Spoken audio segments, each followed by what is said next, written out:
Bravo à tous. Oui, bravo en ce 31 août. Écoutez, ça va bien, ça va très bien.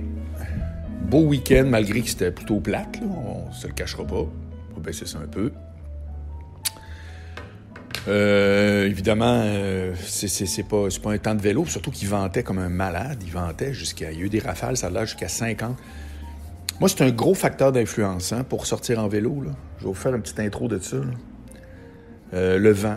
Je trouve ça extrêmement gazant de partir quand le vent est au-dessus de 20 ou 30 km/h. Surtout s'il est du nord. C'est du sud-ouest, ce qui arrive souvent. C'est nord-ouest ou sud-ouest. Là. Honnêtement, là, c'est à peu près tout le temps ça. Là. Puis,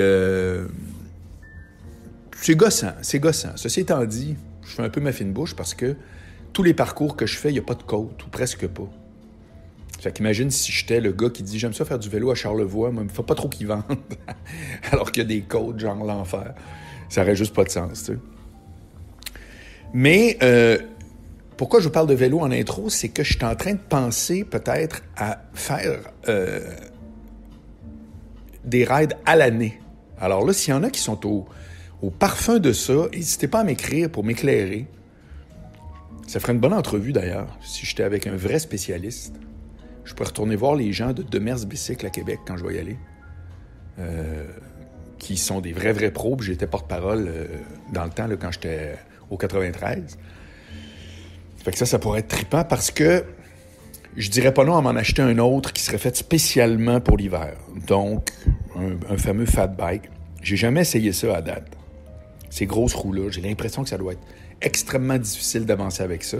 Puis peut-être que j'ai tort. Bref, s'il y a des experts ou ne serait-ce que des gens qui en ont, pas obligé d'être un expert, là, mais vous voyez ce que je veux dire, je serais très ouvert à expérimenter ça parce que moi, depuis des années, je fais du roller ou du vélo. Ça, j'ai switché il y a 3 ans maintenant au vélo. J'aime beaucoup mieux. C'est beaucoup moins dangereux parce que j'ai droppé 2 fois en roller tabarouette. 2 années de suite. Les 2 dernières années où j'ai arrêté de faire du roller, puis j'en ai fait pendant au moins 10 ans. 10 ans, 12, 10. J'avais une paire en Floride à mon condo, une ici quand je restais dans le condo, dans le quartier des spectacles. Donc, à côté, je suis toujours là, mais pas dans le même building. Puis j'en faisais comme je fais du vélo, là. Je partais, je mettais mes patins chez nous, ce qui était très risqué, d'ailleurs. Je descendais, Bleury, etc., jusque dans le Vieux-Port, puis là, je faisais les rides que je vous parle. Sauf que j'allais pas sur la Rive-Sud, parce que là, avec le nouveau pont Champlain, ça aurait été faisable. Tu peux faire du roller sur le pont Champlain. C'est pas impossible. C'est sûr que quand ça se met à descendre... Là, évidemment, il faut que tu sois sur le break une bonne partie, mais en tout cas, bref. Puis après, j'ai switché vélo parce que j'ai tombé 2 fois. Donc, une fois, là, j'ai été blessé pendant plusieurs mois. J'ai droppé l'arrivée au phare du canal La Chine, là, au parc, là, et calvasse. Puis il y avait des gars de la voirie qui prenaient un break puis qui m'ont aidé. Puis les autres, ils m'ont vraiment vu dropper, là, tu sais. Puis quand tu tombes sur le ciment, là, excuse-moi, là, tu sais, on dirait que c'est pire que tomber sur un plancher de bois franc chez vous, là, tu sais. Il n'y a pas, là, 1 millimètre de coussin ou de tabarouette. Ça fait que je m'étais pas cassé, rien, mais je veux dire, il y avait eu vraiment un traumatisme à la hanche, un bout du bas du dos. Aïe. Ça avait pas été chic. Puis l'autre année d'après, j'ai tombé encore, ou d'autres années, ou avant. Puis là, même si c'était pas aussi grave, c'est comme, hey, là, OK, gars, là, ça va faire, là, tu sais. Puis je partais pas de protection, puis je partais, tu sais, c'est comme, tabarouette. Puis non, puis là, pas juste ça, c'est que ce que je trouvais lourd du roller, en plus, évidemment, tu vas moins vite. Tu fais plus d'exercice, probablement, mais tu vas moins vite. Mais c'était tout le temps pogné avec, tu sais, tout le temps. Mettons, j'arrivais, là, au phare, à la Chine comme telle. Là, je lunchais là. Il y avait un resto qui est fermé maintenant, le Topaz. Une belle grande terrasse. Le resto était laid à mort, mais tu sais, ça coûtait pas cher, puis tu avais une table d'hôte, puis bon. Puis là, tu t'assois sur la terrasse tranquille. Mais là, les patins, il faut être tout le temps pogné avec ça, tu sais. Puis en Floride, c'était pire. Ça fait que le vélo, c'est-tu fantastique? Tu le barres, tu t'en vas, tu reviens, c'est comme wow. Ça fait que, tout ça pour dire que j'ai switché roller à vélo, mais j'ai gardé le même problème, c'est-à-dire l'hiver. En un mot, moi, je fais du gym à l'année. Je suis au Nautilus maintenant. J'ai été au Mansfield trop longtemps. Ça coûtait par mois, ça coûtait 236 pièces par mois. 236 $. Oui, c'était le gros luxe. Oui, serviettes fournies, puis donc les saunas de la patente, puis tout. Puis bon, OK. Très bien équipé, tout. OK. Super bien placé à côté du Simon Centre-Ville. OK. Mais là, quand Econo Gym est arrivé à 10 pièces par mois, bien équipé, là, on se comprend que ça a été l'hécatombe pour tout le monde, là, pour toutes les espèces de gym fancy. Sauf, je pense, le Sanctuaire, qui, eux autres, sont à Outremont, dans un village de Gaulois riches, là. Fait que Mansfield, moi, j'ai fait non, ciao, bye. Puis là, je suis allé au Nautilus, qui coûte 50 pièces par mois. Celui à Place Montréal Trust, archi équipé, fenestré partout.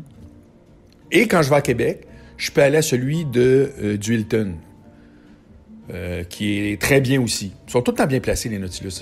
Ils sont jamais comme en banlieue de patente, là. Ça fait que c'est vraiment cool. Mais, je ne fais pas de vélo stationnaire. Je fais pas de tapis. Hey, j'en ai fait un peu, puis ça me ultra gaz.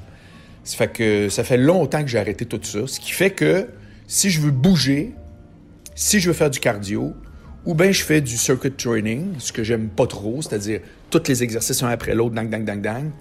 Ce qui fait que tu pompes à mort, etc. C'est très bon, bravo, là. Mais à un moment donné, tu sais, c'est ça. J'ai pas d'équivalent l'hiver au vélo. Ça fait qu'il y aurait le ski de fond. J'ai pas d'auto. Je pourrais aller sur le Mont-Royal, mais bon, c'est pas Mont-Royal, tu sais. Je sais pas, ça me branche pas. Et là, mon chum RTD, avec qui j'en fais souvent, me dit, moi, je pense que je vais commencer le vélo à l'année. Tu t'habilles solide. Ça, je vous dis pas que je vais le faire, je vous dis que j'y pense. Parce que moi, j'ai haï l'hiver. Puis tu as un vélo en conséquence.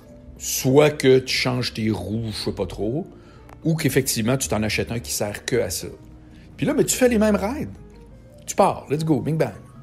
Piste cyclable le long du fleuve. Ils ne sont pas aménagés, mais ton vélo est fait pour. En tout cas, tout ça pour vous dire que est-ce que je vais faire ça? Je ne le sais pas. Je vais commencer par en faire cet automne. Là, j'ai acheté une paire de gants. J'ai déjà le kit, là, le kit en dessous. J'ai des pantalons, j'ai des hauts, j'ai pas mal tout ce qu'il faut. Ça va me prendre probablement une espèce de tuque en néoprène, là, qui cache les oreilles, puis tu mets ton casque par-dessus. Puis au pire, après ça, peut-être un masque, là. C'était en mode de ce temps-là, là. Mais c'est un genre de truc néoprène. En tout cas, il me reste pas grand-chose pour pouvoir dire que même si il se met à faire 15 degrés, 10 degrés, c'est pas impossible pour moi de pouvoir faire mes rides pareils. Puis quand la neige pogne, ce sera une autre histoire, mais je serai willing. En tout cas, si vous êtes familier avec le vélo d'hiver, donnez-moi un feedback, ça me ferait plaisir. Puis dites-moi si vous trouvez que ça se fait bien, etc. Là, parce que le défi d'être bien habillé, ça n'en est pas un, là, ça se fait. Mais c'est juste, si tu le fun, on va où? Tu sais, c'est comme, j'ai vraiment des questions de base, mais qui peuvent être éclairantes. Mon thème aujourd'hui, c'était supposé être « Choisis tes combats » parce que, mais je vais garder ça pour cette semaine. Parce que je pensais à plein d'affaires, tu sais, par rapport à masque, pas masque, puis je me disais, c'est drôle comment, dans ce débat-là, il y a du monde, tu sais, qui, on va dans la rue, puis protégeons, puis les enfants, puis la patente. Puis on les entend pas tant pour d'autres problèmes qui sont des vrais problèmes à l'école. Ça fait que, tu sais, c'est vraiment... Il faut vraiment se creuser la tête pour voir ceux qui sont très, très, très entichés, puis très anti, puis très contre. Enlevons les complotistes là, qui pensent que tout est douteux, là. Mais prenons juste les gens normaux qui disent « Moi, je compte les masques, puis telle affaire. » Ce qui est un combat que moi, j'ai aucun problème, mais qui est un combat que tu choisis à travers toutes les autres. Comprends-tu? C'est ça qui m'intéresse. Fait que ce sera l'objet de... Probablement demain, je vous parlerai de ça ou une autre fois, parce que j'ai une couple d'affaires à dire là-dessus. Mais mon sujet aujourd'hui, c'est que, d'abord, en lien avec ce podcast-là, je vais mettre la liste des films que je note maintenant systématiquement à chaque fois que j'écoute un film sur IMDb. Donc, vous pouvez suivre ça si vous voulez, notez-le. Puis ça vous tente d'avoir des recommandations de films parce qu'on en cherche tout le temps. Moi, j'en cherche tout le temps. Là. J'ai décidé que j'en faisais systématiquement parce que, manifestement, c'est au goût du jour et les gens aiment ça. Mais moi, j'aime ça quand quelqu'un me dit « Écoute ce film-là. » Là. C'est pas genre « Ah, moi, j'en fais, mais j'en écoute pas en tout. » Mais vu que sur IMDb, je suis rendu vraiment régulier, j'ai 204, au moment où j'enregistre, j'ai 204 films cotés. Mais j'ai dû en voir... on parle de milliers, là, je veux dire. Depuis que j'ai 15 ans que je suis un fan de cinéma grave. Ça fait que, tu sais, des fois, je vais patrouiller, puis je fais « Ah, lui, je l'ai vu, je l'ai pas noté, etc. » Ça fait que, tu sais, là, vous en avez 200. Dans la vraie vie, il faudrait qu'il y en ait au moins 1000 pour que ça soit le moindrement représentatif de ce que j'ai vu. Mais bref, c'est une liste. Fait que, tu sais, à un moment donné, tu fais « On check quoi? » Ben, tu vas voir, puis là, tu peux lister du plus fort au plus poche, selon mes évaluations. Ça fait que, moi, ce que je recommande de faire, c'est de croiser l'évaluation que les gens font sur IMDb, l'évaluation des critiques, parce que c'est comme Rotten Tomatoes, tu le vois, puis mon évaluation. Ça fait que là, ben, tu fais comme, OK, je peux pas me tromper si les 3 sont assez hautes, ou les 3 sont moyennes, ou les 3 sont basses. Écoute, ça serait très, très surprenant que tu fasses « Hey, Colin, je suis tellement pas d'accord avec tout ça, tu sais. » Fait que je trouve que c'est une bonne façon. Moi, en tout cas, si quelqu'un avait une liste, quelqu'un que je connais, c'est ça, c'est pas n'importe qui, mais quelqu'un que je connais ou que j'apprends à connaître, puis qu'il y a une liste comme ça sur IMDb ou ailleurs, j'aimerais vraiment ça suivre ça, moi, parce que le nombre de fois où je peux passer du temps, je le sais, on est tous pareils, à magasiner sur Netflix, puis retourne sur iTunes, là, j'ai rajouté Tubi, comme je vous disais. Tu finis par faire, coudonc, y a-tu quelqu'un qui peut me dire, écoute, ça, je te le dis, là, tu vas vraiment, c'est sûr que tu vas aimer ça, puis très bon choix. Bon, ben moi, c'est ça que j'essaie de faire avec cette liste-là. Donc, elle va être YouTube, Balado Québec, Spotify et autres. Dans la description, je vais vous mettre le lien. Checkez ça, cliquez là-dessus.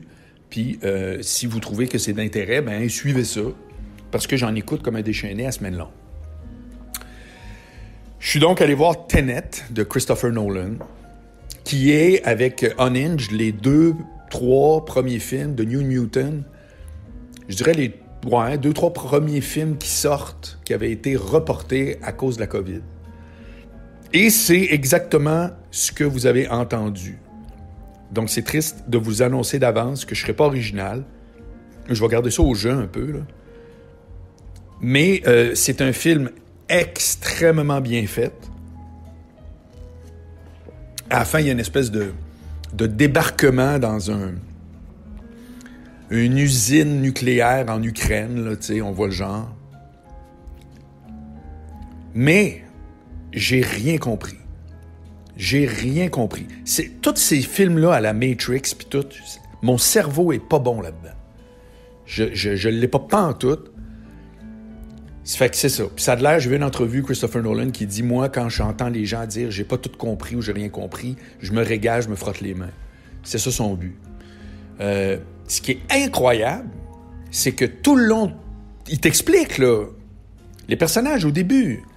Alors, vous avez vu la bande-annonce, là, tout à coup, le gars, là, je sais pas c'est quoi son nom, le Black, là, puis là, ben, il prend le gun, puis, tu sais, la fille avec son sarrau blanc dans le laboratoire, elle dit « Tu tires pas la balle, tu l'attrapes. » La balle, il appelle ça « inverted ». C'est que c'est pas une machine à voyager dans le temps. C'est une machine qui renverse les causes et les effets, mais même ça, en tout cas. Ça fait que, mais tout le long du film, pour ceux qui sont bons là-dedans, ce qui n'est pas mon cas, les personnages expliquent ce qui se passe. Tiens, vers la fin, là, ils sont comme dans l'espèce de, comme je te dis, l'espèce de centrale nucléaire, là, en Ukraine ou je sais plus où. Puis là, il y a une vitre, puis tu passes de l'autre côté de la vitre, puis tu vois ce qui se passe comme 2 minutes avant. Fait que si t'es de l'autre bord, tu vois ce qui se passe 2 minutes après. Mais pourquoi? Puis, tu sais, j'ai rien compris, rien. Mais voilà l'intérêt du film. Voilà où ce que je trouve que c'est hallucinant. C'est que si je vous dis, hey, écoute ce film-là, c'est dur à comprendre, mais tu vas aimer ça, c'est presque de quoi qui se peut pas. Mais là, je vous le jure, c'est un film qui mérite que j'y retourne. Mérite. Je retourne tellement sur voir des films. C'est comme quelqu'un qui dit, pis si tu bon, t'as le restaurant, j'aime tout. Ça fait que... Mais il reste que quand je retourne voir un film, c'est parce qu'à quelque part, je trouve qu'il y a vraiment quelque chose qui s'est passé. Puis ce film-là, je serais zéro surpris d'y retourner. Pas à la course là, mais oui. Et je suis pas sûr que je vais comprendre plus. c'est la magie, c'est que c'est tellement bien fait, c'est tellement bien réalisé. Tout est tellement top. J'aime tout de ce film-là, j'aime tout. Mais, regardez comment c'est hot, faut-tu être fort. J'ai pas compris le système. Tu sais, je comprends qu'il faut qu'il évite qu'il y ait un truc qui s'en aille dans le fond du tuyau à la fin, une espèce de poubelle à déchets radioactifs. Tu sais, je le vois visuellement, là, mettons que personne n'aurait rien dit. Ça aurait été juste un film pas de son. Ben, ça se tient pareil. Tu sais, je comprends que là, tout à coup, lui, il essaye ça, puis la patente, puis ci, puis ça, puis, tu sais, action, tout, un peu Mission Impossible. C'est très, très Mission Impossible. Dans la facture, tout ça, là, c'est très Mission Impossible. Mais, quand vient le temps d'expliquer pourquoi, tout à coup, on essaye d'éviter la fin du monde à cause du méchant sur son bateau,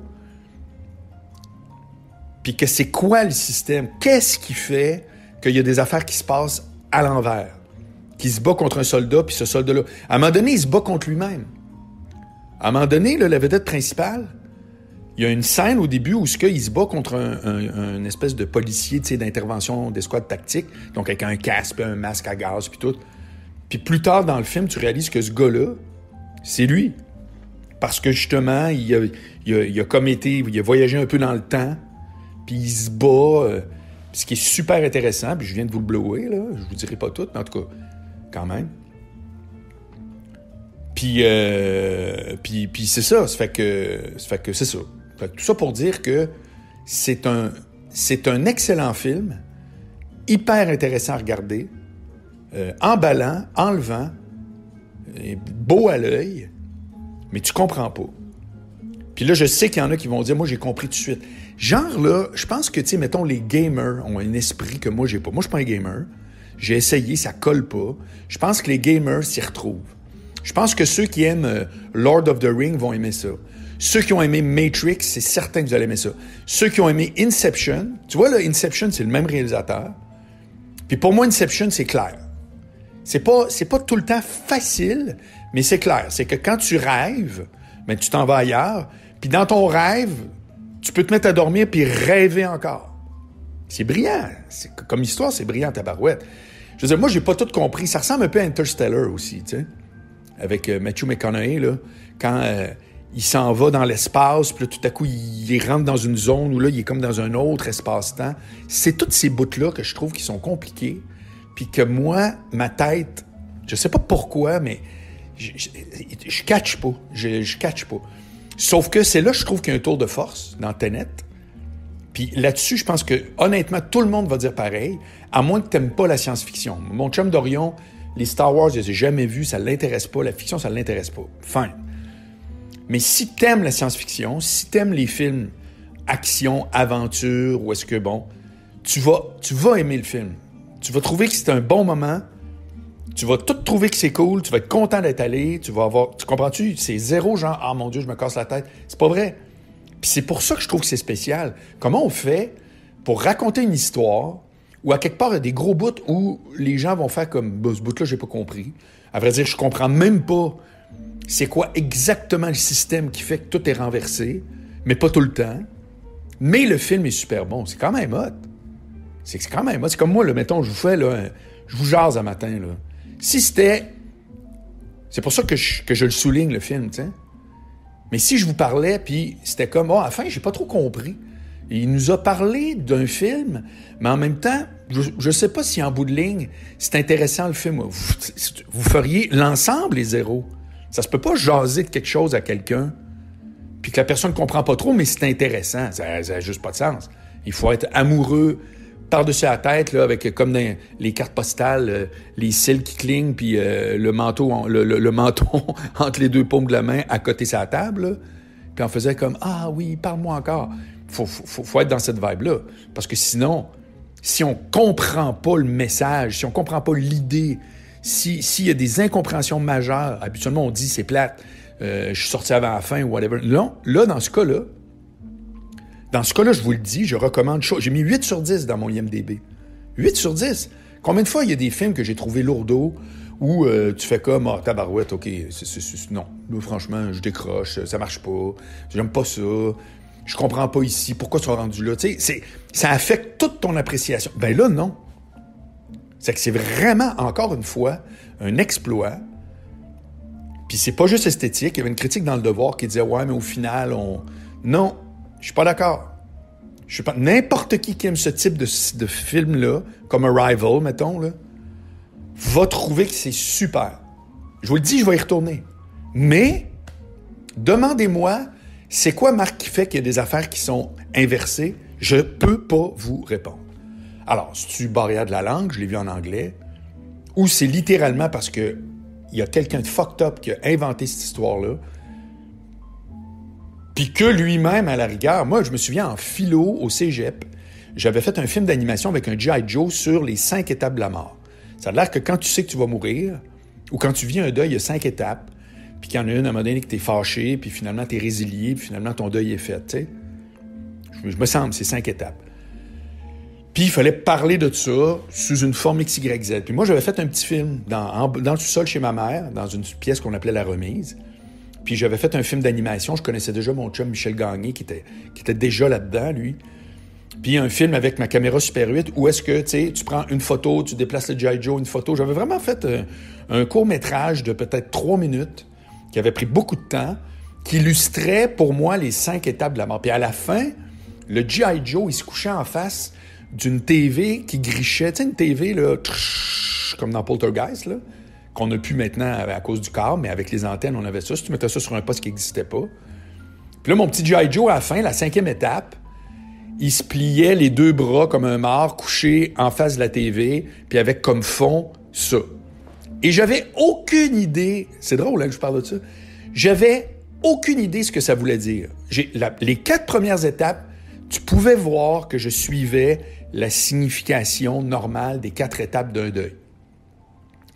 Mais à la 5e, j'ai complètement inventé que mon petit bonhomme allait se coucher comme si... Il se couchait comme s'il allait mourir, ou bref, une position de mort, pas une position de quelqu'un qui dort, tu sais, quelqu'un qui est avec les bras croisés sur son chest, puis un écran de neige sur une ancienne télé, dans le fond.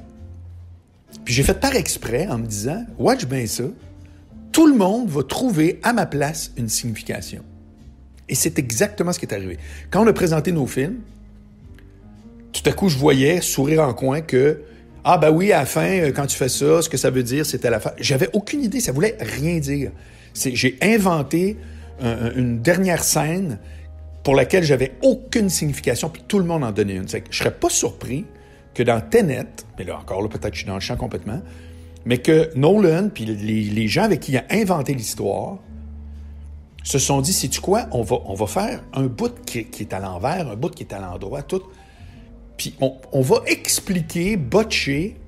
Ils vont pas comprendre tant que ça parce qu'on comprend pas nous autres non plus. On n'explique pas tant que ça pourquoi. Tu sais, je voyais une entrevue avec Michel Houellebecq, vous le connaissez peut-être. C'est probablement l'auteur le plus connu en France. Puis quand il sort un roman, c'est un événement à chaque fois, mais en plus, c'est souvent très polémique. Moi, le dernier que j'ai lu s'appelle Soumission.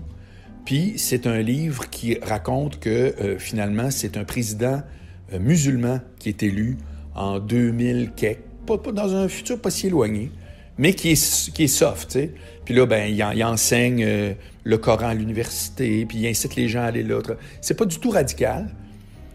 Puis ça s'appelle Soumission. C'est comme genre, tranquillement, les gens balancent du côté de la culture musulmane, puis de l'islam, puis ça se fait comme tout le monde fait d'accord, tu sais, ça se fait tranquillos. Puis là, évidemment, écoute, il se fait tout le temps ramasser de partout, là, tu sais. Il se fait ramasser par les gens qui font « Ah, vois-tu, t'es en train de mettre dans la tête du monde que l'islam envahit la France. » C'est toujours un gros tollé. Puis je regarde des entrevues avec lui parce qu'il est très, très candide, tu sais. Il est pas bon en entrevue, il est pas chamard. C'est un auteur, mais c'est vraiment pas un orateur, tu sais. Puis il expliquait dans l'entrevue que, effectivement, lui, ses romans, il n'y a jamais de pourquoi. Il dit pas pourquoi l'action est là. C'est comme ça. C'est genre, tout à coup, on est en telle année, puis lui, il s'est présenté aux élections, puis il arrive. Il n'y a pas de qu'est-ce qui a amené ça? Qu'est-ce qui a rendu possible le roman qu'il nous raconte? Fait que je serais pas surpris, moi, que Christopher Nolan a fait, garde, on va leur expliquer, là, parce qu'on va faire un film, visuellement, ça va voler de partout, il va y avoir de l'action au bout. On va expliquer pourquoi il y a des affaires qui se passent à l'envers, mais pas tant. Puis si c'est pas clair, tant mieux. Parce que je finis avec ce que j'ai lu hier à son sujet qui dit « Quand je vois des gens dire « j'ai rien compris », je me frotte les mains ». Ça fait qu'il est content, ça fait partie de sa démarche. C'est assez capoté. Ça fait que je vous le recommande et je vous recommande aussi de cliquer le lien que vous voyez parce que normalement, la description, là, ça se propage sur les autres plateformes. Puis suivez-moi, écoutez, c'est pas compliqué, là, c'est au moins 5, 6, 7, 8, je sais pas, par semaine, le soir, tranquille, la fin de semaine au cinéma. Fait que une fois par... Je vous dirais le dimanche, si vous êtes savez-vous quoi? Mettez ça en signet, là, mon IMDb. Puis le dimanche ou le week-end, à quelque part, là, essayez de vous rappeler d'aller voir ce que j'ai vu pendant la semaine. Puis je vous le dis, vous vous tromperez pas. Quand vous voyez que je mets un 8, c'est que c'est vraiment solide. Quand je mets un 9, c'est que c'est un absolu must. Quand je mets un 7, vous vous tromperez pas non plus. C'est juste qu'à quelque part, c'est pas comme wow. Puis à 6, c'est un pourquoi pas. Mais c'est 6, tu sais, c'est pas 3. Puis c'est ça. C'est rare que je mets 5 parce que, à quelque part, les films, je leur accorde aussi une valeur en termes de cinématographie. C'est très rare que je trouve qu'un film est littéralement mal fait, là. Je pense que ça se rend juste pas jusqu'à nous autres. Ça fait que voilà. Bonne journée tout le monde, à demain.